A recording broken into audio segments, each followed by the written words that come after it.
Extra Journaal, vers van de pers. Welkom bij Extra Journaal. Fijn dat u weer kijkt. We hebben het belangrijkste nieuws voor u op een rij gezet. En later in de uitzending hebben we ook nog aandacht voor 2 interviews. Allemaal interessant, maar we beginnen met het belangrijkste nieuws. Sijntje komt met strenge maatregelen. De minister van Economische Ontwikkeling, Rui Sandro Sijntje, heeft gisteren tijdens een persconferentie aangekondigd dat er strengere maatregelen komen om te zorgen dat alle bedrijven zich op Curaçao aan de regels houden. Zoals bekend is er de afgelopen periode veel controle geweest bij horecagelegenheden en ook bij andere zaken. En niet altijd is alles in orde. Dan kan het gaan over niet-hygiënische omstandigheden, maar bijvoorbeeld ook over vergunningen. In 61% van de gevallen is er wel iets mis. En Sijntje heeft nu aangekondigd dat als er een boete wordt gegeven, als de zaak wordt gesloten en als dat nog een keer herhaald moet worden, dat betekent dat de vergunning wordt ingetrokken. Dus het is niet mogelijk om fout op fout op fout te stapelen. 2 keer een grote omissie en de zaak is afgelopen, aldus Sijntje. Regering vraagt spoedadvies. De Curaçaose regering heeft spoedadvies gevraagd bij het ministerie van Financiën. En daarbij gaat het over de zaak die de vakbonden naar voren hebben gebracht. Er moet duidelijkheid komen over indexering, de lump sum, de loontrede en de verdere behandeling van die 12,5% korting op de salarissen die afgeschaft is, maar nog wel enkele consequenties heeft. De vakbonden willen snel duidelijkheid. De Raad van Ministers heeft deze week advies gevraagd, spoedadvies bij het ministerie van Financiën, om maar zo snel mogelijk met de zaak weer met de vakbonden te kunnen bespreken. Dit meldt de Extra vandaag. Rechter behandelt moordzaak Palu Blanco. Gisteren werd in de rechtbank vond de voorlopige behandeling plaats van een moordzaak die eerder dit jaar op 19 maart plaatsvond op Palu Blanco. Daar werd toen de jonge Niven van Thijs vermoord. Van Thijs is oud-politieagent en hij werd vermoord en er waren 4 mensen bij betrokken. Gisteren heeft de rechter bepaald dat 1 daarvan voorlopig op vrije voeten mag komen, omdat zijn rol in de moord niet heel groot is. Er zitten nog steeds mensen vast en vooral opvallend is dat de verdachten in de leeftijd van 19 tot 21 jaar zijn. Heel erg jong. De zaak wordt inhoudelijk behandeld op 16 februari volgend jaar. 15 maanden voor mishandeling. Een hele opmerkelijke zaak gisteren in de rechtbank, waarbij een man is veroordeeld tot 15 maanden gevangenisstraf wegens mishandeling van een vrouw. Volgens hem werkt de vrouw als escort, dus voor betaalde seks kon hij haar opbellen. Dat was vaker gebeurd. De vrouw zou volgens de man om geweld binnen de relatie hebben gevraagd, maar dat liep helemaal uit de hand. Het ging niet om een onschuldig tikje, maar de man heeft de vrouw mishandeld, met een mes bedreigd en moet daarom 15 maanden de gevangenisstraf in. Het opmerkelijke van deze zaak is dat de vrouw werkzaam is als politieagente, maar daarnaast dus als escort een bijbaan heeft.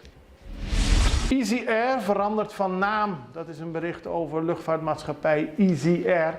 Die heet voortaan Zee Air, dus de E verdwijnt.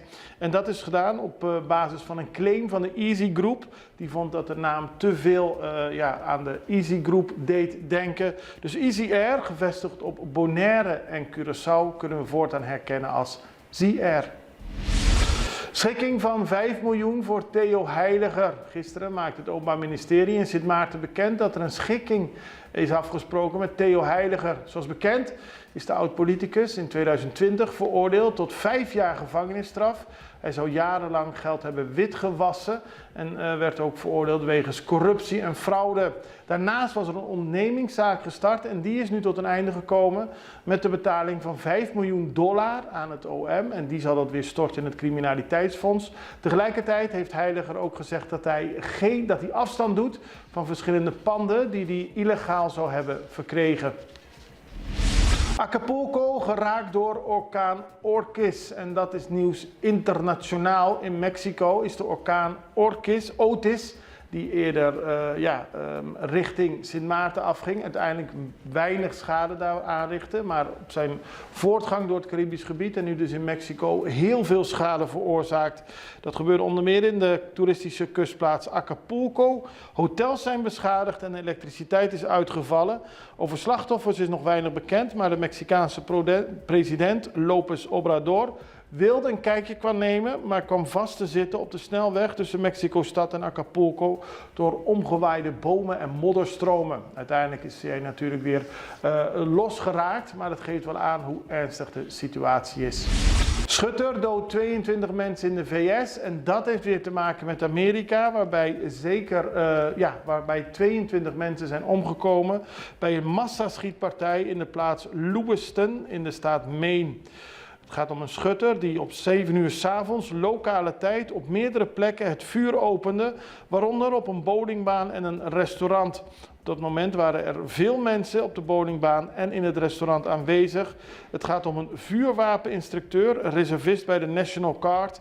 En hij heeft dit jaar 2 weken doorgebracht in een instelling voor geestelijke gezondheidszorg. De politie is naar hem op zoek en het is natuurlijk een enorme schok voor de omgeving, voor heel Amerika. Want het aantal mensen dat omgekomen is heel hoog, 22. Even reclame, zijn we zo bij u terug. Familia Coopera, Saco Censo 23 tapahay un vista total, correcto y anónimo de tour habitante y vivienda. Después que un encuestador visita bo familia y vos llena gente e encuesta junto, te pega un sticker na un caminda visto parte pa fodi bocas como prueba que bo hogar ta conta. Familia Coopera ahaya ng sticker y nang ta contento paso nang cumpli. Y tate aqui 10 anos trobe lo bem é seguinte censo. PCI é família que a cooperar. Abo também. A la vez, família cooperar está contento de por ajuda informar abo. Danke de antemano de parte de CBS e Censo 23. Panosa com nos ta. FMA heeft onlangs een onderzoek gehouden onder jongeren op Curaçao. Het gaat om mensen tot en met 25 jaar. Er zijn 369 jongeren ondervraagd, waarbij het merendeel vrouwen. We spraken met Danielle Pengel van FMA en vroegen haar wat nou het meest opvallende conclusie is uit het onderzoek. Ja, want we hebben inderdaad een vragenlijst hebben we rondgestuurd om te kijken van, weet je, wat gebeurt er onder de jongeren om een indicatie te hebben. En wat opvallend was inderdaad dat veel meer jongeren dus vapen gebruiken. En heel veel alcohol natuurlijk, maar ook dat de leeftijd dus dat ze gebruiken veel lager is. Dus je hebt dan dat meer jongeren onder de 16 jaar alcohol drinken en vapen gebruiken vergeleken met de jongvolwassenen dan zeg maar van 16 tot 25 jaar. Want de doelgroep was dan tussen de 13 en de 25. En we hebben het dus van 13 tot 16 gecategoriseerd. En dan van 16 tot 25. En die dus onder de 16, die gebruiken heel veel alcohol en ook veel vapen inderdaad. Dus dat was heel opvallend. Is nog even voor de duidelijkheid, want niet iedereen heeft dat door. Dus zo'n vapen, is dat nou onschuldig of niet? Nee, het is verder van onschuldig. Want zo wordt het wel vaak gebracht, hè? Ja, precies. Het is maar rook, het is maar een smaakje, dus er is niks aan de hand. Maar het is ver van onschuldig en vooral als je het op jonge leeftijd begint te gebruiken. Want je hebt dan met nicotine en je hebt dan zonder nicotine. Want eigenlijk is die vapen dus ontwikkeld om mensen te helpen om te stoppen met roken. Maar, dus het was eigenlijk laten we zeggen, een stapje naar beneden om dan te stoppen met roken. Maar voor jongeren is het eigenlijk een opstapje geworden. Omdat jongeren die eigenlijk nooit sigaretten hebben gerookt, die gebruiken dus vapen met nicotine. En met de kans is dat ze een verslaving kunnen ontwikkelen. En terwijl ze nog volledig in ontwikkeling zijn, lichamelijk, hun hersenen zijn in ontwikkeling. Dus ze kunnen daar zeker een verslaving aan creëren. Ja. Dus dit onderzoek laat in ieder geval zien dat we voorzichtig moeten zijn, dat we uit moeten kijken en dat er nog steeds dingen gebeuren bij de jongeren waar eigenlijk beleid op gevoerd moet worden. Ja, zeker. En wat we ook gemerkt hebben, dus in de praktijk, dus dat de volwassenen, dus ouders, docenten, oma's en opa's, die zijn niet echt goed op de hoogte inderdaad van de gevolgen of de gevaren van vapengebruik. Dus ik denk dat we daar ook veel werk aan moeten besteden om ze te informeren, weet je, wat de gevolgen daarvan zijn, zodat zij dan ook kunnen ingrijpen en interveneren dan bij de jongere generatie. Een van de conclusies van het onderzoek, behalve het veelvuldig gebruik van de vapen, is ook dat er veel marihuana wordt gebruikt door jongeren. En vaak dat ze dat doen om problemen op te proberen lossen. Maar een ander opvallend punt is dat jonge vrouwen meer lijken te drinken dan jonge mannen. Die conclusie kwam veelvuldig terug in de media en we vroegen Pengel erover wat daar nu van waar is. Ja, weet je wat ik heb gelezen is dus dat inderdaad dat ze de mannen en de vrouwen vergelijken. Maar let erop dus dat we het hebben over de jongeren tussen de 16 en de 25 jaar.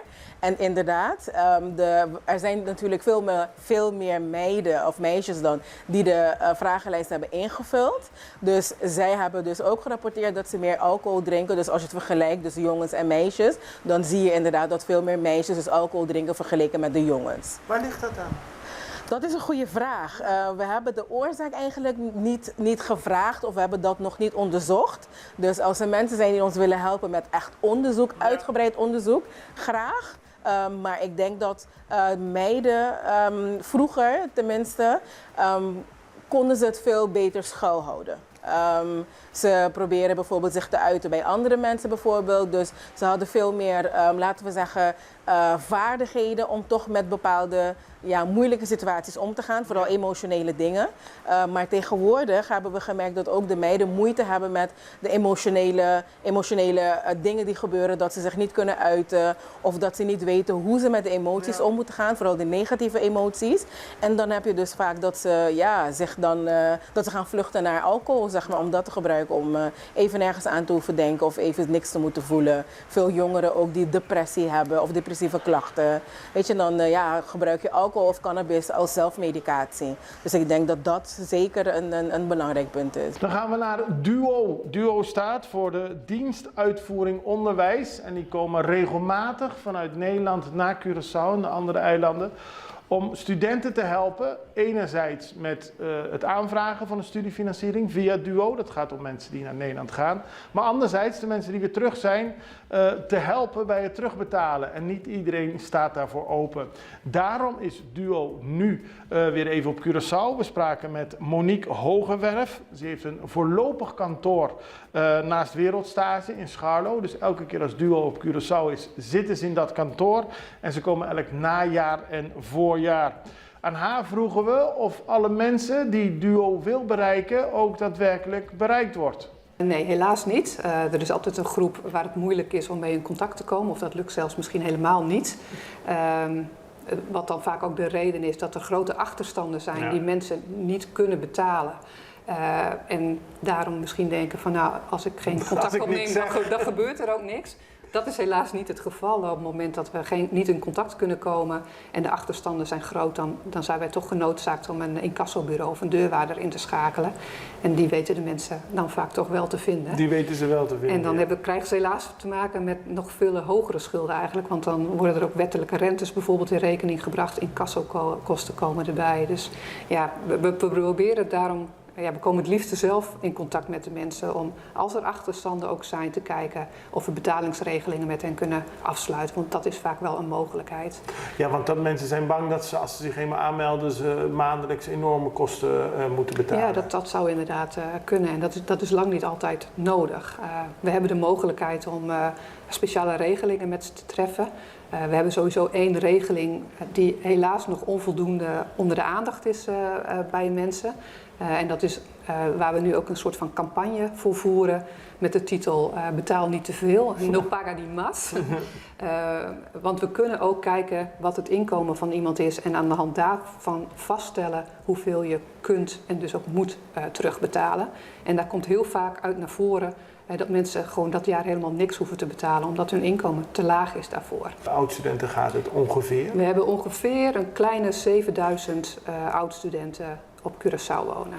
Ja. En hoeveel daarvan zijn verscholen?